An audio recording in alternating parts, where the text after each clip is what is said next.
Kadampanad village officer മനോജിന്റെ ആത്മഹത്യയിൽ collector report തേടിയിട്ടുണ്ട്. RDO നൽകുന്ന റിപ്പോർട്ട് ലാൻഡ് റവന്യൂ കമ്മീഷണർക്ക് കൈമാറും. വില്ലേജ് ഓഫീസർമാരുടെ കൂട്ടപ്പരാതിക്ക് പിന്നാലെയാണ് കളക്ടറുടെ നടപടി. ആത്മഹത്യക്ക് പിന്നിൽ ബാഹ്യ ഇടപെടൽ ഉണ്ടോ എന്ന് പരിശോധിക്കണമെന്നാണ് സഹപ്രവർത്തകരുടെ ആവശ്യം. ശ്രീകുമാരൻ പത്തനംതിട്ടയിൽ നിന്ന് ചേർന്നു.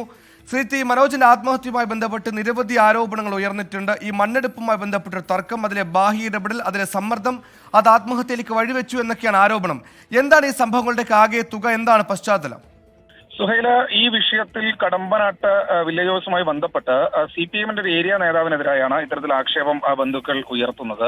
എന്തായാലും ഈ മരിക്കുന്നതിന് തൊട്ട് മുൻപ് ഏതാണ്ട് മണിക്കൂറുകൾക്ക് മുമ്പ് വരെ കാര്യമായ രീതിയിൽ പ്രശ്നങ്ങളൊന്നും ഈ മനോജിന് ഉണ്ടായിരുന്നില്ല എന്ന് ബന്ധുക്കളും അടുത്ത ചില സുഹൃത്തുക്കളും പറയുന്നുണ്ട്. അതിന്റെ അടിസ്ഥാനത്തിൽ കുറെ ആളുകളായി ഫോൺ ചെയ്ത് സംസാരിച്ചായിരുന്നു. ആ സമയത്തൊന്നും കുഴപ്പമുണ്ടായിരുന്നില്ല. പക്ഷേ അതിനുശേഷമാണ് പിന്നീട് ഫോൺ സ്വിച്ച് ഓഫ് ആകുന്നതും പിന്നീട് ആത്മഹത്യ ചെയ്ത നിലയിൽ, വീട്ടിൽ തൂങ്ങി മരിച്ച നിലയിൽ കണ്ടെത്തുന്നതും. എന്തായാലും ആ ഉടൻ തന്നെ ബന്ധുക്കൾ പരാതി ഉന്നയിച്ചിരുന്നു, ആരോപണം ഉന്നയിച്ചിരുന്നു.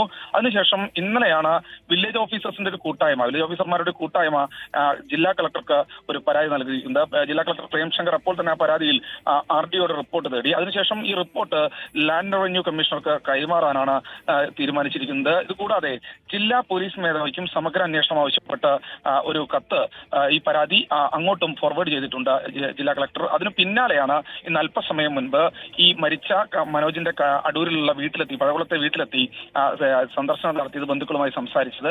അവർക്കും പരാതിയുണ്ട്. അവരും ഈ പരാതിയൊക്കെ കളക്ടറുമായി സംസാരിച്ചിട്ടുണ്ട്. എന്തായാലും ഈ വിഷയത്തിൽ ചിറ്റയം ഗോപകുമാർ MLA മുഖാന്തരം മുഖ്യമന്ത്രി പിണറായി വിജയനും പരാതി എത്തിയിട്ടുണ്ട്. വില്ലേജ് ഓഫീസറിന്റെ കൂട്ടായ്മ തന്നെയാണ് അത്തരത്തിൽ ഒരു പരാതിയുമായി മുന്നോട്ട് പോയിരിക്കുന്നത്. എന്തായാലും ഈ വിഷയത്തിൽ കൃത്യമായ അന്വേഷണം വേണമെന്നാണ് ആവശ്യം. ആദ്യഘട്ടത്തിൽ ഈ സ്വിച്ച് ഓഫ് ആയ ഫോൺ കാണാനുണ്ടായിരുന്നില്ല.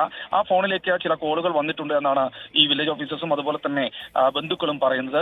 ഈ ഫോൺ ഇപ്പോൾ കണ്ടെത്തിയിട്ടുണ്ട് പോലീസ്. അത് ശാസ്ത്രീയ പരിശോധനയ്ക്കടക്കം വിധേയമാക്കിയതിനു ശേഷമായിരിക്കും മറ്റു നടപടിക്രമങ്ങളിലേക്ക് കടക്കുക. FIR അടക്കം രജിസ്റ്റർ ചെയ്യുമെന്നാണ് പോലീസ് അറിയിച്ചിട്ടുള്ളത്. ശരി, പ്രഥമ ദൃഷ്ടിയിൽ ചില ദുരൂഹതകൾ അവിടെ ബാക്കിയുണ്ട്. ഈ ദുരൂഹതകൾ അന്വേഷിക്കട്ടെ, സമഗ്രമായ അന്വേഷണം നടത്തട്ടെ, സത്യത്തെ പുറത്തു കൊണ്ടുവരട്ടെ. കൃത്യമായി ജോലി ചെയ്യാനുള്ള അവസരം, അതിനുള്ള അവകാശം എല്ലാ ഉദ്യോഗസ്ഥനും ഉണ്ട് താനും.